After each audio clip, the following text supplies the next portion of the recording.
நாடார் பெண்கள் ஜாக்கெட் போடக்கூடாதுன்றது, போட்டால் நாயர்லாம் போய் அதை கிழிச்சு போடுவான். அப்போ தகராறு ரகளையும் நடக்குது. அப்போ அதனால தான் அவங்களாம் கிறிஸ்தவ மதத்துக்கு மாறுறாங்க. கிறிஸ்தவ மதத்துக்கு மாறினால் போடலாம். அப்போது இந்து மதத்தை விட்டு இந்த மதத்தை துரத்தியது எதுன்னா இந்த மாதிரியான சனாதானிகள் தான். கோயிலுக்குள்ள நுழையிறது சம்பந்தமாகவே தமிழ்நாட்டில் ஆலய நுழைவுக்கான போராடியதில் முன்னோடியார் நாடார் சமூகம்தான். அப்போது அவர்கள் சாணார்கள் என்று அழைக்கப்பட்டார்கள். அப்போது பெரியார் பிறக்கவே இல்லை. அப்போவே அவங்க அந்த போராட்டத்தை 19ஆம் நூற்றாண்டின் 2வது பகுதியில் கிட்டத்தட்ட அவங்க தொடங்கிட்டாங்க. இந்த தஞ்சையிலே தோழர் என் வெங்கடாசலம் அவங்க ராயமுண்டாம்பட்டியில பட்டியலினத்தை சேர்ந்தவன் சைக்கிளில் வரான். சைக்கிளில் வரவனை அங்கே பார்த்து கேட்குற, எந்த வீட்டுக்கு போகிறேன்? இந்த பட்டியலினத்தை வீட்டுக்கு போகிறேன். செருப்பு கேடா, எங்கள் தெருவில் சைக்கிளில் போவையான்ட்டு அவனை அடித்து தள்ளி ஓட விடுறாங்க. அவன் போய் சொல்கிறான். சொல்லிட்டு வந்து தோழர் என் வெங்கடாசலம் கிட்ட சொல்லப்படுது. அவர் அவனை கூட்டிக்கிறாரு. அவனை கூட்டிட்டு செருப்பு போட்டுக்கிட்டான்றாரு. செருப்பு போடு, கொடை புடுறா, கொடை புடி, வா அந்த சைக்கிள் எடுத்துக்க, டே எவன்டா வந்து இங்கே இவரை பண்ண முடியும் அப்படின்னு கேட்குறாரு. ஆகமத்தில் 2 அநீதிகளை சொல்ல போகிறோம். அதில் ஒரு அநீதியை நாம் வென்று விட்டோம், இன்னொரு அநீதி வெல்லப்படவில்லை. ஆகமத்தின் பெயரால் அநீதினா முதல்ல ஆகமம்னா என்ன? சட்டம் எப்படி ஆகமத்தை பற்றி சொல்லுது? சட்டம் வந்து ஆகமம்னா என்ன சொல்லுது? உச்ச நீதிமன்ற தீர்ப்புகள் என்னன்னு சொல்லுது அப்படின்றத தீர்ப்புகள்ல இருந்தா நான் சொல்கிறேன். அதில் மிக பிரபலமான தீர்ப்பு சேஷம்மாள் தீர்ப்பு. அதை பற்றி வரத்துக்கு முன்னாடி முதல் தீர்ப்பு அது கூட இப்போ சுதந்திர இந்தியாவில் கோயில்கள் வந்து 4, 5ஆம் நூற்றாண்டில் தான் வந்தது. அதுக்கு முன்னாடி கோயில்கள் கிடையாது. கோயில்கள் வரும்போது பூஜைகளும் அர்ச்சகர்களும் வந்தாங்க. அதான் கூட சேர்த்து. அப்போ கோயில்களில் கடைபிடிக்கப்படக்கூடிய ரிச்சுவல்ஸ், சடங்குகள், செரிமனிஸ், சம்பிரதாயங்கள் அவைகள்லாம் தூக்கப்பட்டன. அந்த தூக்கப்பட்டவைகள் தான் ஆகமங்கள் அப்படின்னு உச்ச நீதிமன்றம் சொல்லுது. யார் தொகுத்தாங்கன்னு தெரியாது. செந்தில் என்ன சொன்னார், யார் இவைகளை தொகுத்தார்கள் என்பது தெரியாது. அதனால தான் அது மாறிக்கிட்டே இருக்கு. அவர் சொன்னார் இல்லையா, அம்மனுக்கு இப்போ சுட்டிதார் போட்டுறாங்கன்ட்டு, பிள்ளையாருக்கு AK-47 கொடுக்குறாங்க. இதெல்லாம் நடக்குது. அப்படி இதில் குறிப்பாக நமக்கு இப்போ இதில் என்ன, நமக்கு இதை தொகுத்துறதுல கோயிலை எப்படி கட்டுறது அதை பற்றி நமக்கு என்ன இருக்கா? கோயில் எப்படி கட்டுறதுன்னு சொல்கிறாங்க. அதாவது கோபுரம் இருக்கணுமா, கோபுரம் எவ்வளோ உயரம் இருக்கணும், இதெல்லாம் என்ன கேட்டால் நமக்கு ஆட்சேபனை இருக்க முடியாது. நாம் வந்து கடவுளை நம்பாதவர்களாக இருந்தாலும் கோயிலை எப்படி கட்டுவது, அங்கே கடவுள் சிலைகளை பிரதிஷ்டை செய்வது அல்லது எப்படி நிறுவுவது, அந்த உயரம் எவ்வளோ இருக்கணும் பார்த்தீங்கன்னா தெரியும். விஷ்ணு சிலையை படுத்து கொண்டு இருக்கலாம், அல்லது முருகன் ஒரு இடத்துல குள்ளமாக இருக்கலாம், ஆண்டி கோலமாக இருக்கலாம். எப்படி இருக்கலாம் என்பதில் நமக்கு ஆட்சேபனை கிடையாது. அதனால் எப்படி கட்டுவது, சிலைகளை எப்படி பிரதிஷ்டை செய்வது, அல்லது சுற்று வட்டாரத்தில் இருக்கக்கூடிய சிறு தெய்வங்கள்லாம் இருக்கும், அவைகளை எப்படி வைக்கிறது, அதற்கான வழிபாட்டு முறைகள் என்ன அப்படின்றதெல்லாம் நம்ம சொல்ல போகிறதில்லை. அப்போது எங்கே வைக்கணும், மூலவரை எங்கே வைக்கணும், எவ்வளோ உயரம் இருக்கணும், அதன் வடிவம் எப்படி இருக்கணும், இப்போது அதே மாதிரி அதெல்லாம் நமக்கு ஆட்சேபனையே இல்லை. அதே மாதிரி பூக்களால் வழிபடணுமா, சந்தன காப்பு வேண்டுமா, பால் அபிஷேகம் வேண்டுமா? இப்போ எங்கள் ஊர் கோயிலில் ஒரு ஐதீகம், ஐயரே தொடக்கூடாது. இல்லை, ஆச்சரியமாக இருக்கலாம். அதாவது தீண்டா திருமேனி என்கிறார்கள். அது அந்த வழிபாட்டு முறைகளில் நமக்கு ஆட்சேபனையெல்லாம் கிடையாது. அப்போது நமக்கு ஆட்சேபனை என்ன என்ன எப்படி கோயில் கட்டணும், எப்படி வழிபாடு செய்யணும், எப்படி அங்கே பிரதிஷ்டை செய்யணுன்றதெல்லாம் நமக்கு ஆட்சேபனை கிடையாது. அது வந்து ஆன்மீகம் சம்பந்தமானது. ஆன்மீகத்தில் எப்படி ஒன்றாலும் அவங்க நம்புறதை பற்றி நமக்கு ஒன்றும் இல்லை. அதில் ஒரு நாளைக்கு எத்தனை முறை வழிபாடு நடக்கணும், எந்த உணவு மடப்பள்ளியை சொன்னார், எந்த பிரசாதம் பண்ணணும், எத்தனை அளவுக்கு பண்ணணும், எத்தனை முறை காலை இப்பொழுது மதியம் ஒரு 5 வேளை 7 வேளை எத்தனையோ முறை பண்ணுறது, இதெல்லாம் நமக்கு ஆட்சேபனை இல்லை. அப்போ நமக்கு என்ன ஆட்சேபனை, என்ன அநீதி?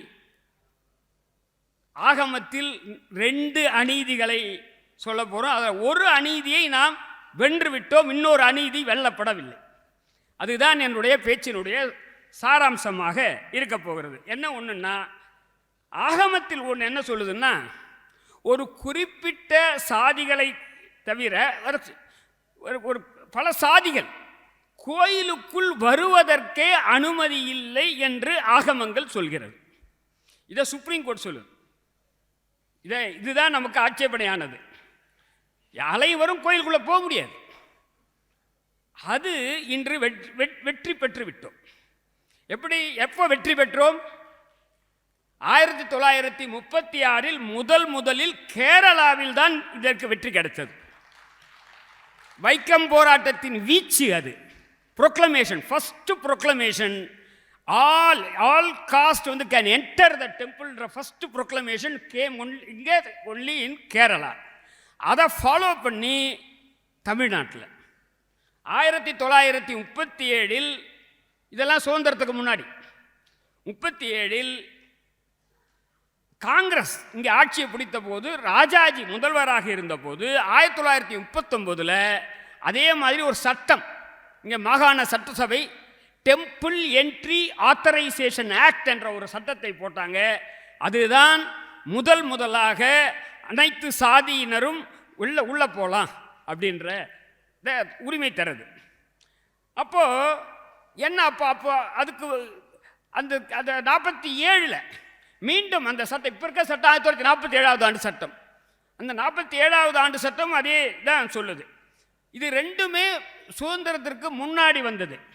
அந்த சட்டத்துக்கு என்ன பாதுகாப்பு?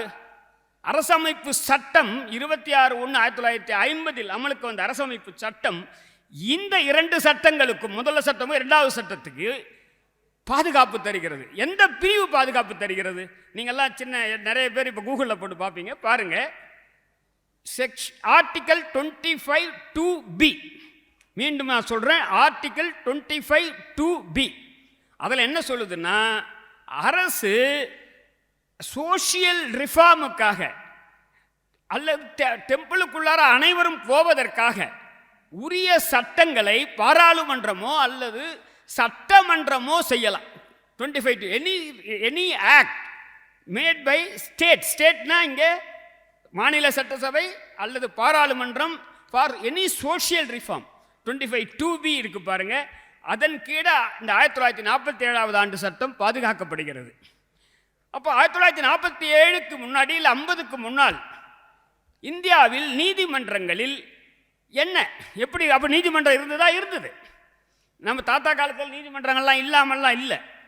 உங்களுக்கு உயர் நீதிமன்றம் உட்படவே இருந்தது இங்கே நம்ம மாகாணத்தில். அது அதிகமான விவரங்களுக்கு போகலை. ஒரே ஒரு முக்கியமான ஒரு பிரபலமான வழக்கில் இருந்து நான் தொடங்குகிறேன். அந்த வழக்கில் தீர்ப்பு 1914 வழங்கப்பட்டது, 1907 தொடங்கப்பட்டது. அது பனைக்குடி என்ற திருநெல்வேலி மாவட்டத்தில் இருக்க ஊர்லேருந்து வந்த கோயிலில், அங்கே இருக்கக்கூடிய சிவன் கோயிலில், அங்கே வெற்றிலை கொடி வணிகர்கள் சிவன் கோயிலுக்குள்ளே, அந்த கோயிலுக்குள்ளே போகிறதுக்கு அங்கே இருக்கக்கூடிய பிராமணர்கள், பிள்ளைமார்கள், வேளாளர் முதலியார்கள் இவர்கள் ஆட்சேபனை செய்கிறார்கள். அதை உடனே இவர்கள் வழக்கு தொடுக்கிறாங்க. வழக்கு தொடுத்த உடனே அந்த கோர்ட்டு இல்லை, நீ உனக்கு போகிறதுக்கு உரிமை இல்லை என்று சொல்கிறது. அடுத்து அப்பீல் போகிறாங்க, இல்லை, அடுத்து ஹைகோர்ட்டுக்கு வராங்க. ஹைகோர்ட்டில் தான் 1914 அந்த தீர்ப்பு வழங்கப்படுகிறது. அந்த தீர்ப்பு வழங்கப்படுவதற்கு அப்போது ஆதாரமாக இருப்பது ஒன்று மனு நீதி. நான் சொல்ல தீர்ப்பை படித்தா தெரியும், மொத்தம் 7 பக்கம்தான் இருக்கும். மனு நீதியை உள்ள பல இடங்களிலே குறிப்பிடுகிறார்கள். 2வது ஆகமங்கள். ஆகமம் என்ன சொல்கிறது, மனு நீதி என்ன சொல்கிறதுன்றது தான். வாதாடுபவர்களும் அதான் சொல்கிறாங்க. நாங்கள் வெற்றிலை கொடி வணிகர்கள் சூத்திரர்கள், எங்களை திருச்செந்தூரில் விடுறாங்க, குற்றாலத்தில் விடுறாங்க, திருநெல்வேலியில் விடுறாங்க, ஆனால் பணக்குடியில் ஏன் விடமான்றீங்க? நாங்கள் இதே வார்த்தை பறையர், பல்லர், சக்கிலியர் என்ற இழி சாதியினர், அந்த ஜட்ஜ்மெண்ட்டில் இருக்கிறது, இடி சாதியினர் அல்ல. அவர்கள் மட்டும்தான் கோயிலுக்குள்ள வர முடியாது. அவர்கள் கோபுர தரிசனம் தான் செய்ய முடியும். எனவே எங்களை விடணும். அப்போது தாசி முறை இருக்கிறது. தாசி பிள்ளைகள் கூட வருகிறார்கள். தாசி பிள்ளைகள் எங்களுக்கு இல்லையா? இந்த வாதம் அது இன்னும் சுவாரஸ்யமாலாம் போகுது. அதில் அந்த வெற்றிலைக்குடி வணிகர்கள் வைசியர்களா அப்படின்னு கேட்டு, இல்லை, தமிழ்நாட்டில் வைசியர்களே இல்லை. பிராமணர்களுக்கு அடுத்து சூத்திரர்கள் தான். ஆனால் இங்கே செக்கு வணிகர்கள் வேறு, இவர்கள் வேறு. செக்கு வணிகர்கள் ஒரு அவங்க பண்ணுறது செக்கை ஆட்டுவது மனு தர்மப்படி ஒரு புச்சரிங் ஹவுஸ் மாதிரி அதுக்கு இணையாகும். ஒரு இம்பியூர் ஒரு கம்யூனிட்டி அப்படி என்றெல்லாம் சொல்லி இறுதியாக இவர்கள் சூத்திரர்கள். எனவே இவர்கள் வழிபடலான்னு சொல்கிறாங்க. அப்போ என்ன சட்டத்துக்கு ஆதாரமாக இருக்கு? அப்போ மனு நீதியும் ஆகமம் தான் இருக்கு. அது 1939 அது தகர்த்தெறியப்படுகிறது. என்ன இருந்தாலும் அந்த ஆகமெல்லாம் கிடையாதப்ப. இப்போ எல்லாம் உள்ள போகலாம். நான் தான் சொன்ன, ஆகமத்தில் இருக்கக்கூடிய ஆன்மீக பகுதியில் நமக்கு ஆட்சேபனை இல்லை. மீண்டும் எப்படி கட்டுறது, எப்படி வழிபடுறது, அதை பற்றியெல்லாம் நமக்கு ஒன்றும் இல்லை. என்ன பிரசாதம் பண்ணுறது, அது புளியோதரையா சக்கரை பொங்கலா, ஏன் வடையா அனுமருக்கு போட்டால் வடை போட, அதெல்லாம் அல்ல. எல்லோரும் உள்ளே போகணும் அப்படின்றத 47ஆம் ஆண்டு வந்த சட்டம் போல அப்படி ஒரு சட்டம் இப்போ அனைத்து சாதியினரும் அர்ச்சகராகலாம் என்பதற்கு இல்லை. அதாங்க அடுத்த நமது இலக்கு. அனைத்து சாதியினரும் அர்ச்சகராவதற்கு ஒரு சட்டம் வேண்டும். அப்போ அதை பற்றி என்ன அப்படின்றது சம்மந்தமாக போகும்போது முதல்ல இந்த சொன்ன பாருங்க, கோயிலுக்குள்ள நுழையிறது சம்பந்தமாகவே தமிழ்நாட்டில் நுழையறதுக்காக போராடியதில், ஆலய நுழைவுக்கான போராடியதில் முன்னோடி யார்?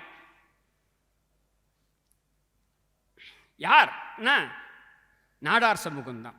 அப்போது அவர்கள் சாணார்கள் என்று அழைக்கப்பட்டார்கள். நிச்சயமாக அதற்கு பின்னால் பல தலைவர்கள் வந்தாங்க, பெரியார் உட்பட. ஆனால் அப்போது பெரியார் பிறக்கவே இல்லை. அப்போவே அவங்க அந்த போராட்டத்தை 19ஆம் நூற்றாண்டின் 2வது பகுதியில் கிட்டத்தட்ட அவங்க தொடங்கிட்டாங்க.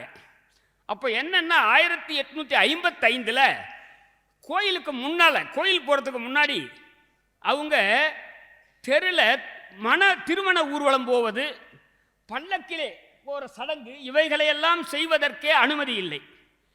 அதற்காக அவர்கள் போய் கோர்ட்டில் போய் உத்தரவு வாங்க முடியல. கழுகுமலையில் நடக்கிறது. அது கோர்ட்டில் அவங்களுக்கு உத்தரவு கிடைக்கல. போய் கேட்டால் தெருவில் போகிறதுக்கு உரிமை கோயிலுக்கு இல்லை, கொடுக்கல அவங்களுக்கு.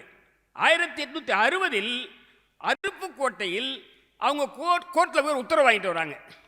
நாங்கள் எங்கள் ஒரு மன ஊர்வலத்தை தெருவில் நடத்திக்கிறோம் அப்படின்ட்டு. ஆனால் அந்த உத்தரவை அமுல்படுத்த முடியல. ஏன்னா காவல்துறையும் அரசு அந்த நிர்வாகமும் அப்போது அமுல்படுத்தவில்லை.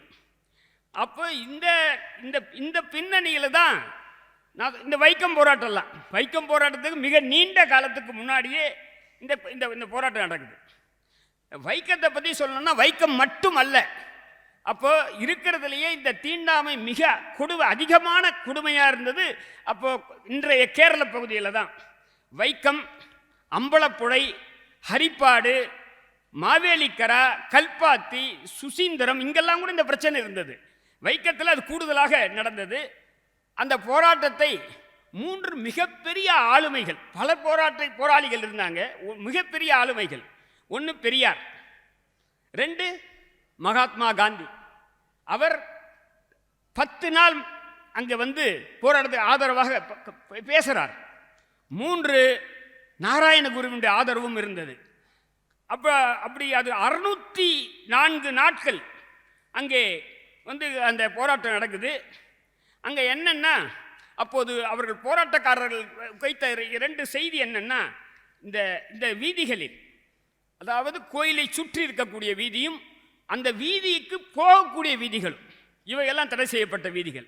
ஒரு குறிப்பிட்ட சாராருக்கு, ஈழவர், புலையர், தீயர் போன்றவர்களுக்கெல்லாம் தடை செய்யப்பட்ட வீதி. அங்கே ஆடு, மாடு, நாய், கழுதை, பன்றி போகலாம், ஆனால் மக்கள் போகக்கூடாதா? 2 முஸ்லீம்களும் கிறிஸ்தவர்களும் போகலாம், ஏன் இவர்கள் போகக்கூடாது என்ற கேள்வியை அவங்க அப்போ எழுப்பினாங்க. இவங்க அந்த அந்த காலத்தில் அந்த பகுதியில் இருந்த மிகப்பெரிய போராளிகள், நாடார்கள் சமூகத்தினுடைய மிகப்பெரிய போராளியாக ஐயா வைகுண்டர், அவர் சிறையில் போடுறாங்க. அதே மாதிரி அடுத்து புலையர் சமூகத்தில் ஐயன்காளி அவர்கள், இந்த சமூக சீர்திருத்தத்துக்காக போராடியவர்கள். ஈழவர்களுக்காக நாராயணகுரு, இவர்கள்லாம் நடக்குது. இதுக்கு முந்தின கட்டத்தில் 1800 1850க்குள்ள ஒரு மிகப்பெரிய, இன்னைக்கு நம்மளால் நம்ப கூட மாட்டோம், திரைச்சீலை போராட்டம் என்ற போராட்டம். அங்கே இருக்கக்கூடிய நாடார் பெண்கள் ஜாக்கெட் போடக்கூடாது என்ற, போட்டால் நாயர்லாம் போய் அதை கிழிச்சு போடுவான். அப்போ தகராறு ரகளையும் நடக்குது. அப்போ அதனால தான் அவங்களாம் கிறிஸ்தவ மதத்துக்கு மாறுறாங்க. கிறிஸ்தவ மதத்துக்கு மாறினால் போடலாம். அப்போது இந்து மதத்தை விட்டு இந்த மதத்தை துரத்தியது எதுன்னா இந்த மாதிரியான சனாதானிகள் தான். அதுதான் அடிப்படையான விஷயம். அதுக்கடுத்து இப்போ இந்த மாதிரி இந்த தெருவில் நடக்கிறது இருக்கு பாருங்க, அது சம்பந்தமான விஷயத்தை 2 செய்திகளை உங்களுக்கு சொல்லணும்னு நினைக்கிறேன். ஒன்று, நான் நீதிபதியாக இருந்தபோது 2015 மதுரைக்கு அருகில் திருமங்கலத்தில் ஒரு பட்டியல் இனத்து பையன் பைக்கில் போகிறான். அது ஒரு மிகப்பெரிய பிரச்சனையாகுது. பைக்கில் எப்படி போகலாம் அவன்ட்டு. அதில் ஒரு கலவரம் நடக்கிறது. அந்த கலவரத்தை மிக திறமையாக கையாண்டார், இப்போ கூட சர்வீஸில் இருக்கார், அஸ்ரா கர்க் என்ற ஒரு ஐபிஎஸ் அதிகாரி. அவர் எந்த உயிர் சேதாரமும் இல்லாமல் வானத்திலே துப்பாக்கியால் சுட்டுக்கூட கலைக்கிறார். அது அவரை நீதிமன்றத்தில் அடைத்து அப்போ சகாயம் என்று நினைக்கிறேன், அல்லது அன்சுல் மிஸ்ரா கலெக்டராக இருக்கிறார்கள். அங்கே பீஸ் கமிட்டி போட்டு கடைசியாக அது சால்வ் ஆகுது.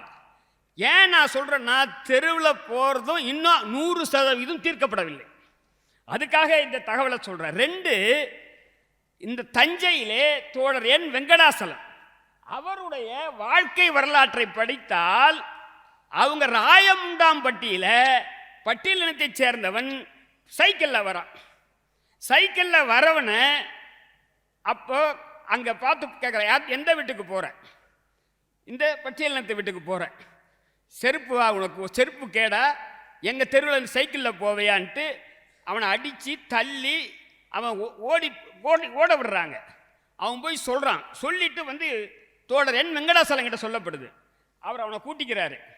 அவனை கூட்டிட்டு செருப்பு போட்டுக்கிட்டான்றாரு. செருப்பு போடு, கொடை புடுறா, கொடை புடி, வா அந்த சைக்கிள் எடுத்துக்க, எவன்டா இங்கே இவரை பண்ண முடியும் அப்படின்னு கேட்குறாரு. அப்போ நான் அதல்ல முக்கியமாக 1970களில் தெருவில் போகிறதுக்கு பிரச்சனை இருந்ததுன்ற சொல்கிறதுக்காக, சட்டம் வந்தாலும் கான்ஸ்டியூஷன் வந்தாலும், கான்ஸ்டியூஷனில் ஆர்டிகல் 15(2) பாருங்க. இந்த பின்னணியில் தான் ஆர்டிகல் 15(2) வருது. வைக்கத்தின் பின்னணியில், இந்த பின்னணியில் தான் 15(2) என்னன்னா, பொது சாலைகளில் நடக்க, பொது கிணற்றை உபயோகப்படுத்த, பொது குளத்தை உபயோகப்படுத்த, பொது ஆறு, பாத்திங் காட்ஸ் அப்படின்னு ரைனாக சொல்லிக்கிட்டு வராங்க. அப்போ இந்த பின்னணியில் தான் இது வருது. மறுபடியும் இப்போ கோயிலுக்கு போகலாம். கோயிலுக்கு போனால் நான் இப்போ 1860 சொன்னேன். 1872 திருச்செந்தூருக்குள்ள நாடார்களில் அனுமதிக்கலை. இன்று நாடார்கள் தான் கோயிலே நடத்துகிறாங்க.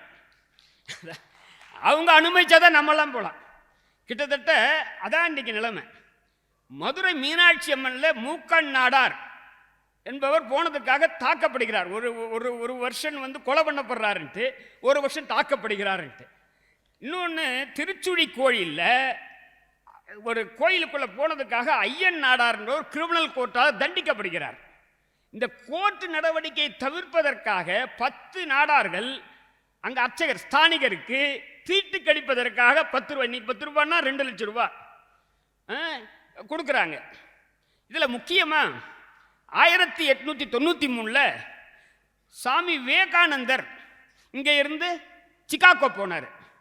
சிகாகோ போகிறதுக்கு ராமநாதபுரம் ராஜா பாஸ்கர சேதுபதி நிதி உதவி செய்தார். ஆனால் அந்த பாஸ்கர சேதுபதி அவருடைய கட்டுப்பாட்டில் இருந்த கமுதி மீனாட்சி சுந்தரேஸ்வரர் கோயிலில் அதுக்குள்ளே போன நாடார்களை 14/5/1897 போக அனுமதிக்கவில்லை. அதனுடைய விளைவாக பிரச்சனை வருகிறது. அங்கே உள்ள போன எந்த வழி, மேற்கு வாசல் வழியாக போன மேற்கு வாசல் இப்போதும் போய் கமிட்டியிலே பாருங்கள், அடைக்கப்பட்டு முழுவதுமாக வந்து அடைக்கப்பட்டு புதுசாக சோற வச்சிருக்காங்க. மேற்கு வாசலை க்ளோஸ் பண்ணியிருப்பாங்க. இது எப்படின்னா, நந்தன் போன வடக்கு வாசலை சிதம்பரத்தில் அடைத்தது போன்ற ஒரு அடைத்தது அப்படின்றதுக்கு இப்போதைய சமீபத்திய உதாரணம் தான் அந்த மேற்கு வாசல் அங்கே அடைச்சது. அதோடு இல்லாமல் அந்த ராஜா பாஸ்கர சேதுபதி மதுரை சிவில் கோர்ட்டில் போய் இவங்க உள்ள வரக்கூடாதுன்னு உத்தரவு வாங்குறாரு. அதுக்காக பியூரிஃபிகேஷன் செரமனிக்காக 500 ரூபா கொடுக்க சொல்லியும் உத்தரவு போடுது கோர்ட்டு, தீட்டு கழிக்கிறதுக்காக. அடுத்து உயர்நீதிமன்றம் அதை கன்ஃபார்ம் பண்ணுது, உறுதி செய்து இந்த தீர்ப்பை. அதுக்கு அடுத்து பிரிவி கவுன்சிலில் போய் அது மறுபடியும் கன்ஃபார்ம் ஆகுது. லண்டனில் இருக்கக்கூடிய பிரிவி கவுன்சில், அது 1899. ஏன்னா இதுதான் இதெல்லாம் இன்னைக்கு வெற்றி பெற்றிருக்கோம். நம்ம போகலாம் இன்னைக்கு கோயிலுக்குள்ள. ஏன்னா 1936 கேரளா 3947.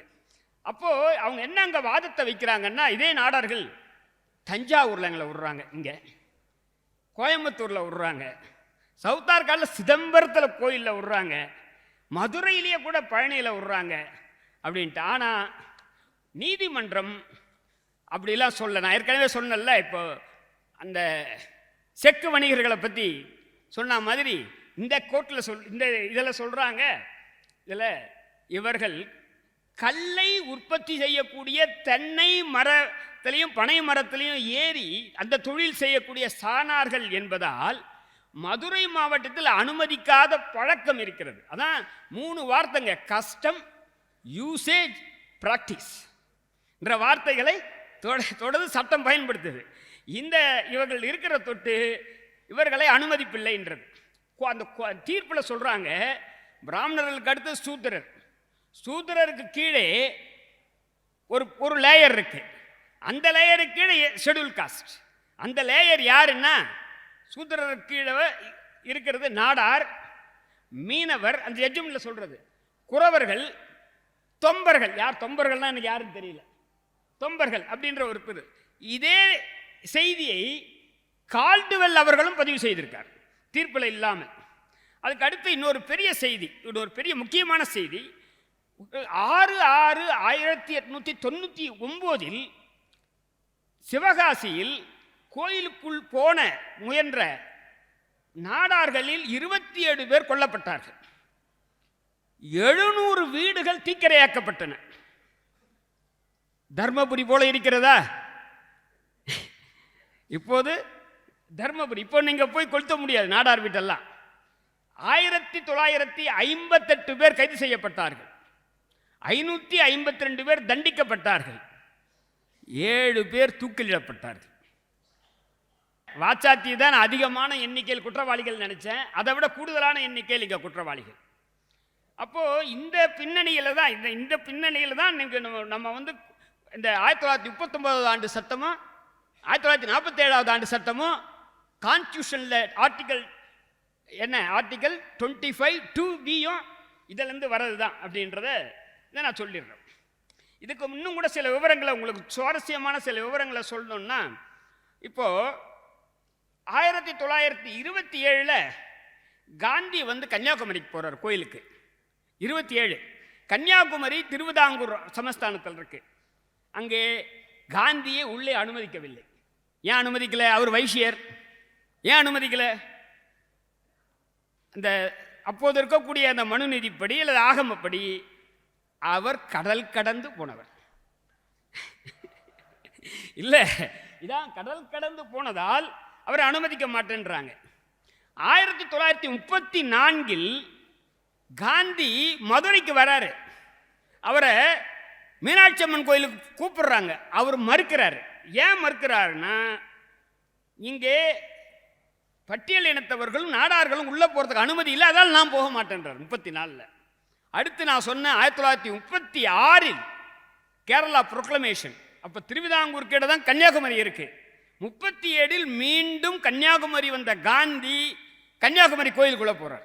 36 ப்ரொக்ளமேஷனுடைய வெற்றி அது, அதனால் அவர் போகிறார். அடுத்து 39 இதை ஒட்டி தான் பல தொடர்ந்து காங்கிரஸ் இயக்கம், பெரியார் இயக்கம் என்று பல இயக்கங்கள், அதே மாதிரி இந்தியா முழுவதும். மகாராஷ்டிரத்தில் இதே காலத்தில் அம்பேத்கருடைய காலாராம் டெம்பிள் என்ட்ரி மூவ்மெண்ட், அதை போய் பார்த்தீங்கன்னா கூகுளில் பார்த்தா காலாராம் டெம்பிள் என்ட்ரி இருக்கும். அவங்க அதை நடக்கிறது 1939 வைத்தியநாத ஐயர் பண்ணது கூட ஒரு சொல்லப்படும். அது இல்லாமல் மற்ற பிரிவினரும் பெரிய போராட்டம் நடத்துகிறாங்க. அவர் என்ன பண்ணுறாருன்னா, ஒரு 10,000 பேரை திரட்டிக்கலாம் போல ஒரு காரில் 6 பேரை கூட்டு போகிறார். 5 பட்டியல் இனத்தவர், ஒரு நாடார். அந்த 5 பட்டியல் இனத்தவர் ஒருத்தர் கக்கன், பிற்காலத்தில் உள்துறை மந்திரியாக ஆனவர். இன்னொருவர் சண்முக நாடார் என்ற ஒருத்தர்.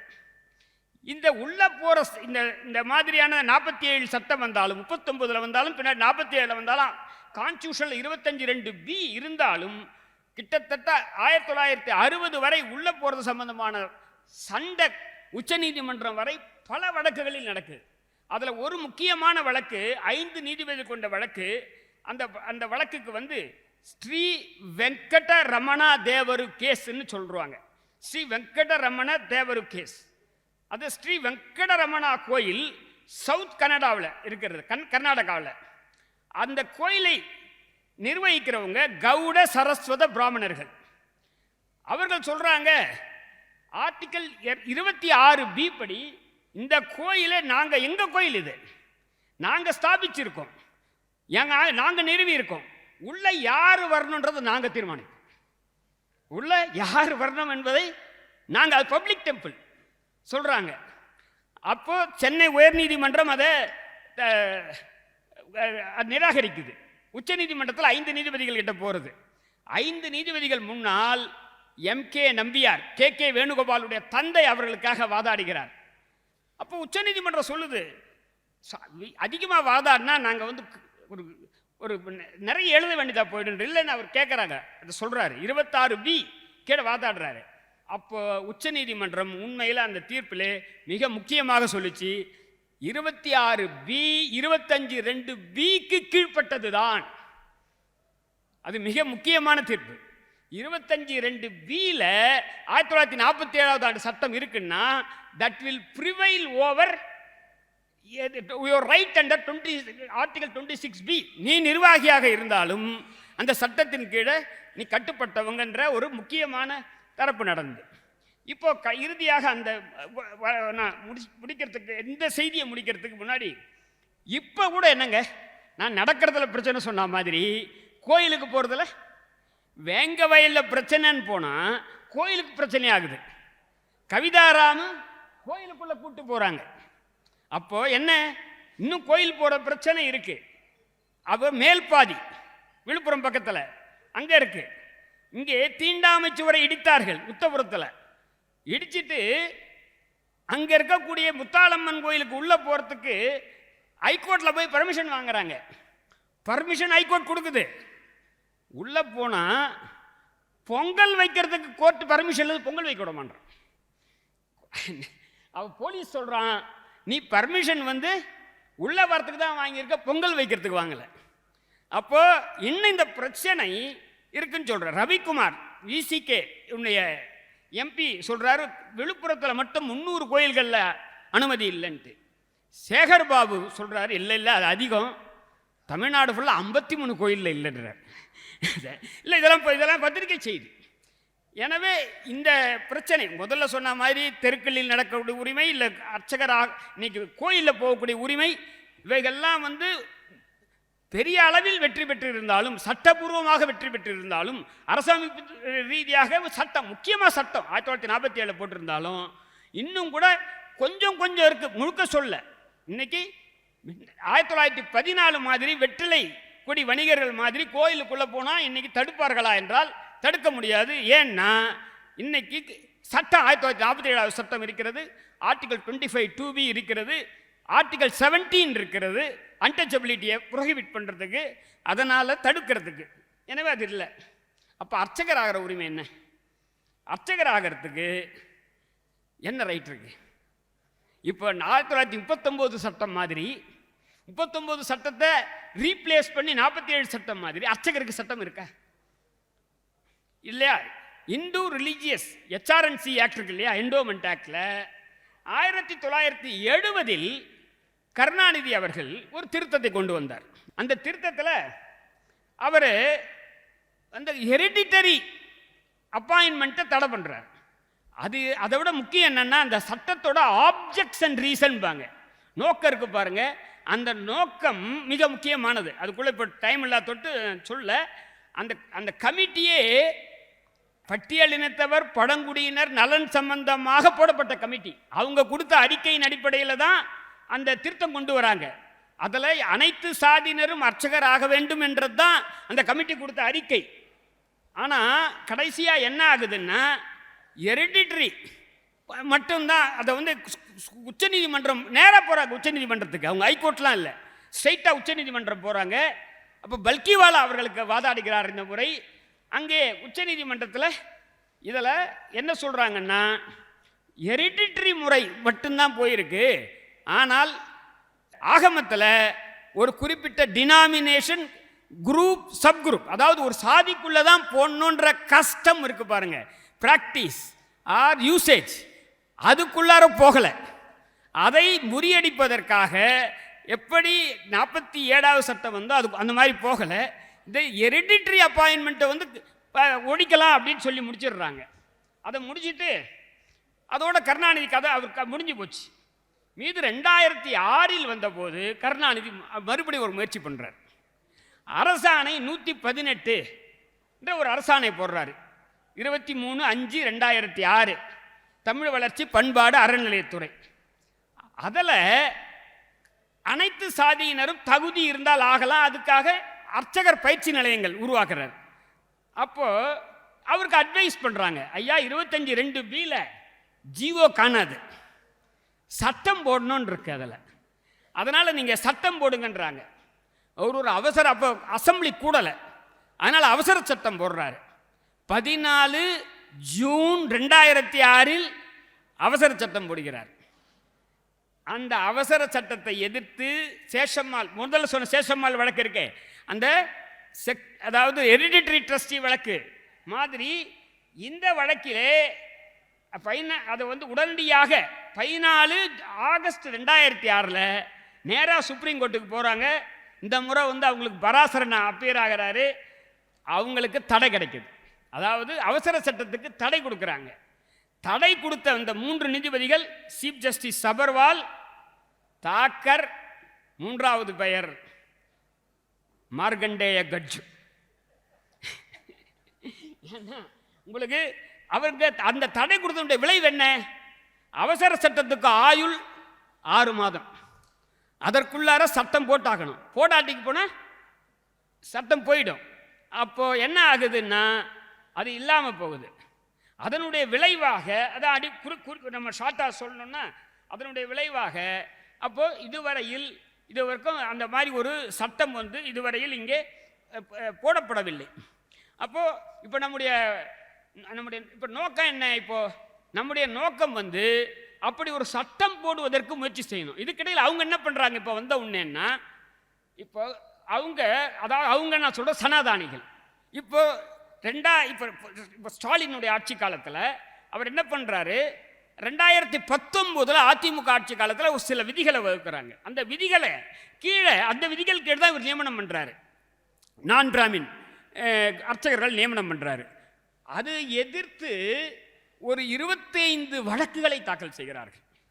அந்த வழக்கை விசாரித்து 2022 ஆகஸ்டில் அப்போ இருக்கக்கூடிய தலைமை நீதிபதி பண்டாரி ஒரு மோசமான தீர்ப்பை கொடுத்திருக்கிறார். அதில் தான் என்ன சொல்கிறாருன்னா, இந்த கோயில்களை 2ஆக பிரிக்கணுன்ற, ஆகம கோயில், ஆகமம் இல்லாத கோயில். ஆகமம் இல்லாத கோயிலில் நீங்கள் யாரையானா போட்டுங்க, ஆகம கோயிலில் போடக்கூடாது அப்படின்னு அந்த தீர்ப்பில் இருக்குது. அந்த தீர்ப்பு தவறானது, ஆனால் அப்பீல் போல என்னுடைய கருத்தில் அரசு அதற்கு மேல் அப்பீல் போகவில்லை என்ற வருத்தமான செய்தி. ஏன்னா ஆகம கோயிலில் கூட அரசமைப்பு சட்டப்படி இந்த குறிப்பிட்ட சாதியினர் அர்ச்சகராக முடியாது என்று கூற முடியாது இப்போ. ஆனால் அப்போ அவங்க 2ஆக பிரிக்கிறாங்க. அப்போ எது ஆகம கோயில், எது ஆகமம் இல்லாத கோயில் அப்படின்றதுக்கு ஒரு 5 பேர் கொண்ட கமிட்டியை அந்த நீதிமன்ற தீர்ப்பில் அவங்க உண்டாக்குறாங்க. அதில் என்ன பண்ண, இந்த மாதிரி கமிட்டியில் சட்டத்தில் என்ன சொல்லுதுன்னா, இந்த மாதிரி கமிட்டி இந்த கமிட்டியை அரசு உண்டாக்குன்னு சொல்லணும். அதுக்கு மாறாக இவர்களே அந்த கமிட்டிக்கு தலைவர்களாக நீதிபதி சொக்கலிங்கம் என்கிறார்கள். அரசு தரப்பில் நீதிபதி ராஜு பெயர் முன்வடியப்படுகிறது. ராஜு பெயரை ஏற்றுக்கொள்ள மறுக்கிறார்கள். ஏன்னா எதிர்த்தரப்பார் எதிர்க்கிறார்கள்ன்றாங்க. எதிர்த்தரப்பார் முடிவு பண்ணுவாங்க. ஏன் ராஜு எதிர்க்கிறாங்கன்னா, ராஜு தான் முதலாக உச்ச நீதிமன்றத்தில் அனைத்து சாதியினரும் அர்ச்சகர்களாம் என்ற தீர்ப்பை கொடுத்தவர். ஆதித்யன் என்ற வழக்கு கேரளாவிலேருந்து போச்சு. ஆதித்யன் என்ற வழக்கிலே அங்கே கேரளாவில் ஒரு பட்டியல் இனத்தை சேர்ந்தவங்க நியமிக்கிறாங்க. அதை எதிர்த்து அங்கே ஹைகோர்ட்டுக்கு வராங்க. ஹைகோர்ட்டில் தப்பு இல்லைன்றாங்க. அதுக்கு பேரில் உச்சநீதிமன்றம் போகிறாங்க. உச்சநீதிமன்றத்தில் அவங்க என்ன வாதாடுறாங்கன்னா, பழக்கம் இல்லை, இது வரைக்கும் வழக்கம் இல்லை அப்படின்றாங்க. அதுக்கு ராஜு சொல்கிறாரு, இது வரைக்கும் நான் பிராமின்ஸ் படிக்கலை, அவங்க இது வரைக்கும் குவாலிஃபை ஆகலை, இப்போ படிச்சுட்டாங்க, குவாலிஃபை ஆயிட்டாங்க, அதனால் பழக்கம் இல்லைன்ற காரணத்தை சொல்லி, கஸ்டம் யூசேஜ்ன்ற காரணத்தை சொல்லி மறுக்க முடியாதுன்னு சொல்லி தீர்ப்பு சொல்கிறாரு. அவரை இந்த கமிட்டிக்கு போகிறத தடுத்துட்டாங்க. 2 முன்னாள் தேர்தல் ஆணையர் கோபால்சாமியை போடுறாங்க. சன்ஸ்கிரிட் காலேஜோடைய பிரின்சிபால் நினைக்கிறேன். 2 அதுக்கு அடுத்து HRNC commissioner X official secretary. மீதி 2 பேரை போடணும். முதல்ல சத்தியவேல் முருகனாரை போடுறாங்க. அதுக்கு சனாதானிகள் ஹைகோர்ட்டில் போய் தடை வாங்குறாங்க. இதுக்கு இடையில் நம்ம அரசாங்கம் அப்பீல் போடல, இவங்க சனாதானி அப்பீல் போடுறாங்க. இதில் என்ன அப்பீல்னா, அதில் என்ன அந்த விதியில் டிரான்ஸ்ஃபர் இருக்குது, அர்ச்சகரை டிரான்ஸ்ஃபர் பண்ணலான்னு இருக்குது. டிரான்ஸ்ஃபர்லாம் கூடாது. அதே விதியில் கிராஜுவிட்டி இருக்குது, லீவ் இருக்குது, ஏன் லீவ், என்னென்ன லீவ், கேஷுவல் லீவ், இந்த லீவ் அந்த லீவ் இருக்குது, பிஎஃப் இருக்குது, அதெல்லாம் வேணும். ஆனால் டிரான்ஸ்ஃபர் கூடாது அப்படின்னு அதுவும் இந்த மாதிரி இன்னும் சில பிரச்சனைக்காக போகிறாங்க. அப்போ அங்கே சுப்ரீம் கோர்ட்டில் இப்போ நிற்கும்போது அரசே, தமிழ்நாடு அரசே எதிரிகள் ஆட்சேபனை செய்வதால் சத்தியவேல் முருகனாரை நாங்கள் திரும்ப பெறுகிறோம். சத்தியவேல் முருகனாரை டிராப் பண்ணிட்டாங்க. சரி, இன்னொருத்தர் யாரு, முருகவேல் அப்படின்ற ஒருத்தரை போட்டாங்க. அவரை பற்றி எனக்கு பெருசாக தெரியாது. முருகவேலுக்கும் ஆட்சேபனை பண்ணார்கள். யார் ஆட்சேபனை பண்ணது? ஜஸ்டிஸ் சொக்கலிங்கம். எப்படி அவர் ஆட்சேபனை பண்ணலாம் எனக்கு தெரியல. யார் ஆட்சேபனை பண்ண? யாருமே ஆட்சேபனை பண்ண முடியாது. ஏன்னா அரசு போடுறதுக்கு உரிமை இருக்கு. அப்போ அந்த முருகவேலையும் டிராப் பண்ணிட்டாங்க. டிராப் பண்ணிட்டு ஏதோ ஒரு ஆதீனத்தை போட்டிருக்காங்க. இப்போ இது அதனால் இப்போ நம்ம சொல்லணும்னா, இறுதியாக நான் சொல்கிறது, 2006 கருணாநிதி எடுத்த அந்த முயற்சி அப்படியே முடிவடையல. அதே சட்டத்தை இப்போது மீண்டும் கொண்டு வர வேண்டும். அனைத்து சாதியினரும் அர்ச்சகராகலாம் என்ற சட்டத்தை 1947 அனைத்து சாதியினரும் கோயிலுக்குள்ளே போகலான்னு எப்படி கொண்டு வந்தாங்களோ அதே மாதிரி கொண்டு வரணும். இந்த நேரத்தில் ஒன்று மட்டும் சொல்கிறேன். HRNC ஆக்ட் செக்ஷன் 28 பார்த்தா 28 சொல்லும். 28 என்ன சொல்லும்னா, அதாவது கோயிலை நிர்வாகம் பண்ணுறது அங்கே இருக்கக்கூடிய ட்ரஸ்டி. எதன் அடிப்படையில்? அங்கே இருக்கக்கூடிய ட்ரஸ்ட் டீடு 2 கஸ்டம். அதுக்கு என்ன விலக்கு? கஸ்டம்த்துக்கு 1947 சட்டம் விலக்கு. சப்ஜெக்ட் டு தி 1947 ஆக்ட் ஆரம்பிக்கும். இப்போ என்ன சொல்லணும்னா, ஒரு புது சட்டம் போட்டு subject to 1947 act, subject to 2005 act சொல்லணும். அதாவது இப்போது அனைவரும் அனைத்து சாதியினர் அர்ச்சகர்கள் ஆகலாம் என்ற ஒரு சட்டத்துக்கான கோரிக்கை இங்கே வலுவாக இல்லை என்பதை நான் மீண்டும் சொல்கிறேன். இதுதான் நம்ம சொல்லணும். இறுதியாக ஒன்று சொல்லி நான் முடிச்சுக்கிறேன். என்னென்னா, இந்த அரசமைப்பு சட்டம் வந்தவுடன் 26/1/50 ஆர்கனைசரில் ஒரு கட்டுரை எழுதப்பட்டது. பிப்ரவரியில் உடனே முதல் வாரத்தில் எழுதப்பட்டது. அப்போ அவங்க என்ன சொல்கிறாருன்னா, அந்த கட்டுரையில் ஜஸ்டிஸ் சங்கர சுப்ப ஐயர் சொல்கிறாரு, Manu rules our hearts. Manu rules our hearts. Even though Dr. Ambedkar is reported to have recently stated in Bombay that the days of Manu have ended, It is nevertheless a fact that the daily lives of Hindus are even at present day affected by the principles and injunctions contained in the Manusmriti.